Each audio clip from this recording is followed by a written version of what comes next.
有很多新的经纪人他们进来的时候，我都会觉得说奇怪，为什么我做 open house 都没有效？那是因为他们。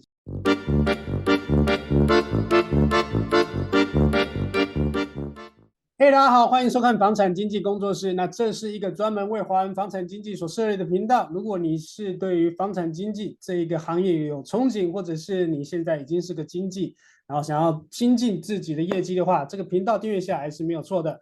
那我是 Ethan，我是 Jack。我们的频道常常会invite 有很多这个在这一行。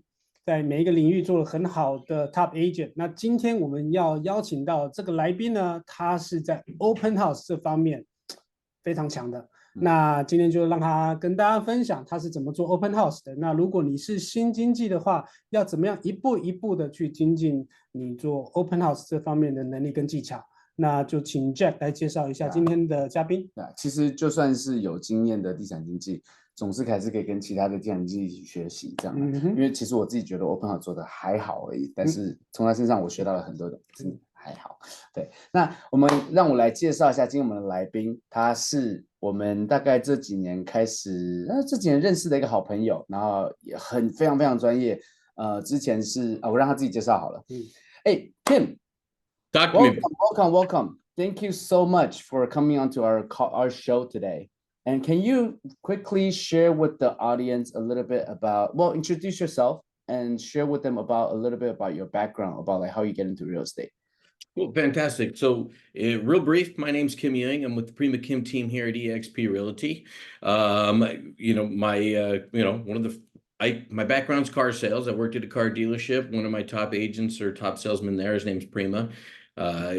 Just one day showed up at, my work and said, hey, I really think you would do really well in real estate, and I'd like you to come check it out. So I did. I went and got my license. I wasn't planning on doing it full time, but, the stars lined up and I made the leap. So, we did that in 2019. Since then, we paired up in, I think, June of 2019.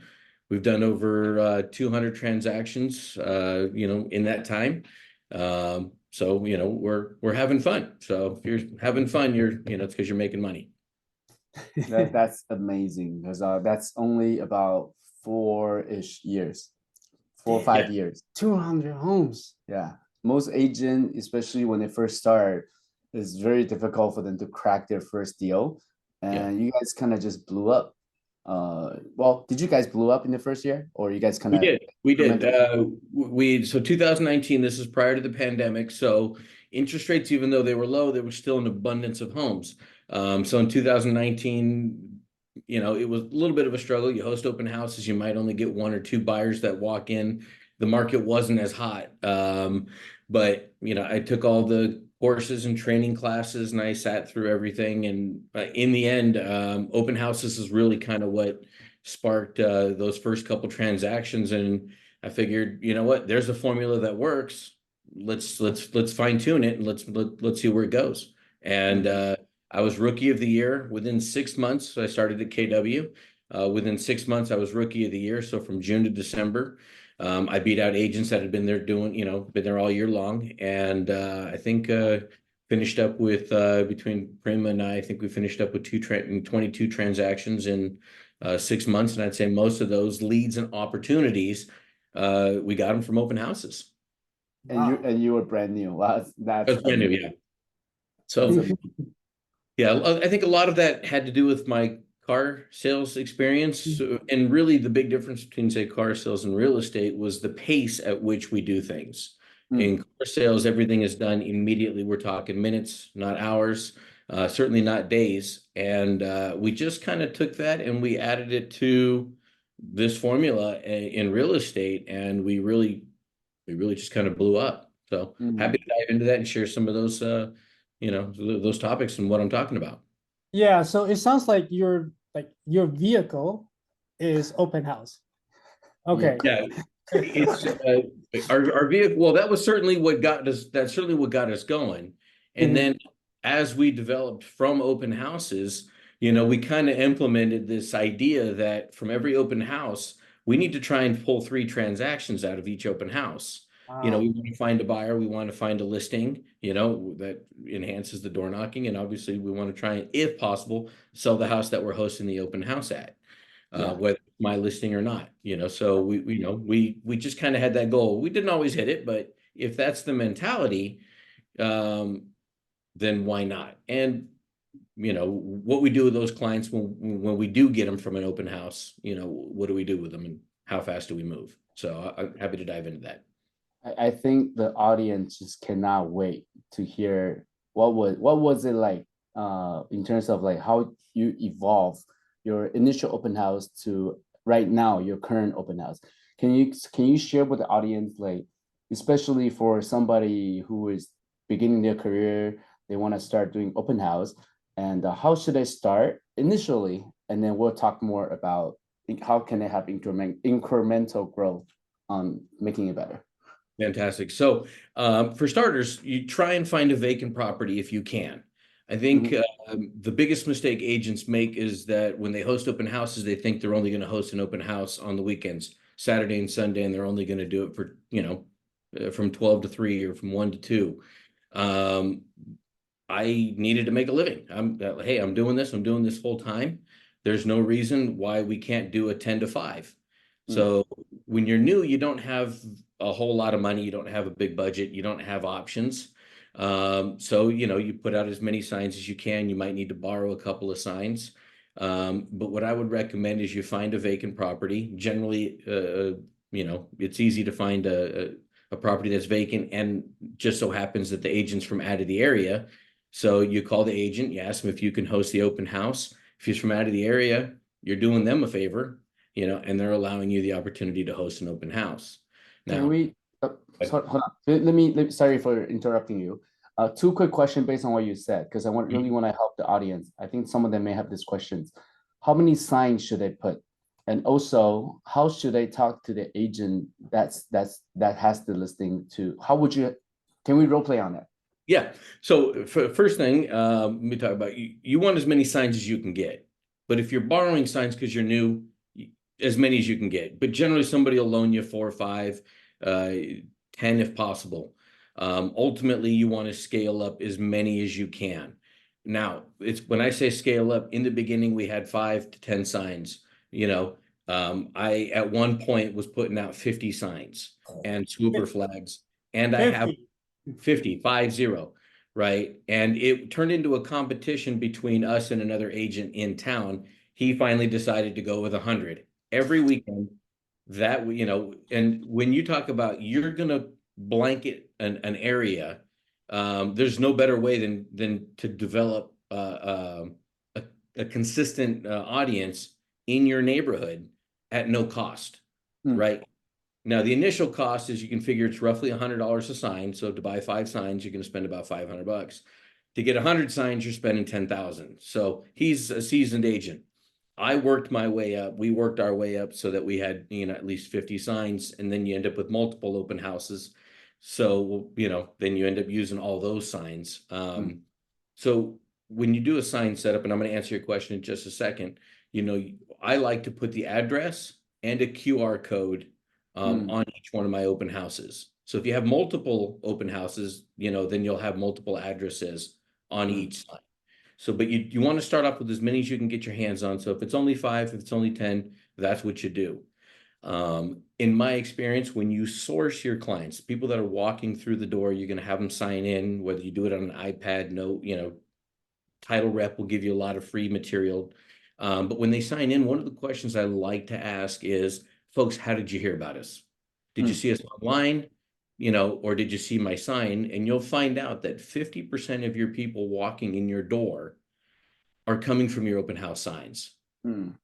So, and generally those are the ones I'm looking for. If they saw it online, they're probably working with an agent, you know, not my client. But if they see an open house because they pulled out a target and, hey, let's just go take a look, they're generally not working with the client, you know, and now here's my opportunity to find out, you know, where they're at in the buying process. Got it. So, but let's role play that, Jack. You were talking about, so I'm going to pick up the phone. I'm going to call you, Jack. You're in the city of Industry. You happen to get a listing in Simi Valley or Thousand Oaks, one of my neighboring, you know, areas. I'm going to say, hey, This is Kim Ewing calling you from eXp Realty. Now, just a little disclosure, a lot of brokers, some don't like us hosting open houses for other brokers.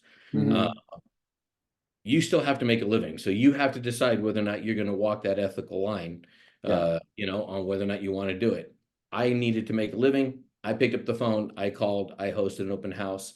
Hey, Jack, I noticed you're out of the area. And a lot of times when it's a brand new listing, that agent will generally host the open house that first weekend. Give up. If he tells you no, don't give up. But if the property's vacant, and they want to host it Saturday, Sunday, great. Hey, Jack, this is Kim Ewing, eXp Realty. Just reach out to you. Notice you got that new listing. Property looks vacant. I'd love the opportunity to host an open house for you, since you're so far away. Tell you what I'm going to do. I show up with at least 15 or 20 signs. I like to market the property. I'll have marketing materials, swooper flags. I'm all about generating traffic and driving traffic to your open house. Our mutual goal is you're looking to sell the property and I'm looking to get exposure for me, and I want to be able to take this property and work it within my database and my network and see if I can't grow my own business. Would it be okay if I host an open house this weekend for you? By the way, I don't let them answer. By the way, if the property's vacant, instead of 12 to 3, I like to host my open houses from 10 to 5. Is that something that would be okay with you? Now, I get into that conversation because I let them know they're not just getting an agent that wants to work part-time. What they're hearing is I've got multiple signs, flags, whatever it is you've got available to you. But most important, I'm willing to work your open house from 10 to 5 or 10 to 4. If this is my career, you don't go into your job for 2 hours, 3 hours, right? And that makes for a long day. When you're in an open house, you get tired, know? So you know what? Play a little bit of music, bring some snacks, make sure you got toilet paper. That's a big one, right? But here's this, and then we'll get into strategies and things that I do when I'm at the open house, right? But one of the things you're also going to want to bring is I'll be back in 30 minutes. You want a printed sign, in a, whether you get it laminated or in a white, clear plastic bag or something, but you want something you can tape on the door in case you have to leave. You're there for 5 hours, 6 hours. I'll be back in 30 minutes. Here's my phone number. Call me.